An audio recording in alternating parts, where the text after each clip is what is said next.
செல்லக்கிளி சொந்தங்கள் எல்லாருக்கும் வணக்கங்க. இன்றைக்கி கருப்பு எள்ளுல லட்டு எப்படி செய்கிறது அப்படின்னு சொல்லிட்டு பார்க்கலாம்.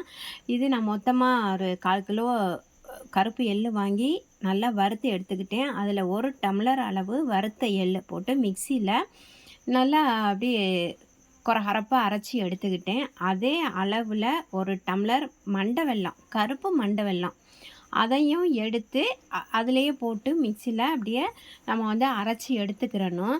இது வந்து உடம்புக்கு ரொம்பவே நல்லது அப்படின்னு தான் சொல்லுவாங்க.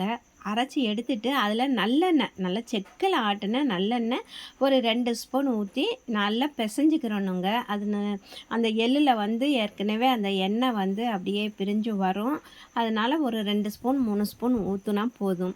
பிசைஞ்சிட்டு நல்ல நிலக்கடலை இருக்கு இல்லையா, அதுவும் வந்து நல்லா வறுத்த நிலக்கடலை. ஏன்னா வறுக்காமல் போட்டால் அது ஒரு மாதிரியாக இதாக இருக்கும். அதனால வறுத்த நிலக்கடலை அது போட்டு அதையும் நல்லா பிசைஞ்சு நம்ம வந்து உருண்டை பிடிச்சி வச்சுக்கிட்டோம் அப்படின்னா, வச்சுட்டு 2 குழந்தைங்களுக்கு கொடுத்தோன்னா ரொம்பவே நல்லாயிருக்கும்.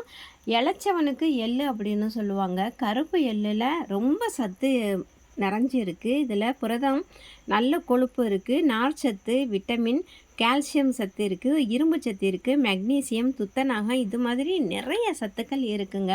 இது மாதிரி உருண்டை பிடிச்சி நம்ம வச்சிட்டோம் அப்படின்னா குழந்தைங்களுக்கு, நம்மளுக்கு டெய்லி 2 சாப்பிட்டா போதும். ரொம்பவே ஹெல்த்தியாக இருக்கலாம்.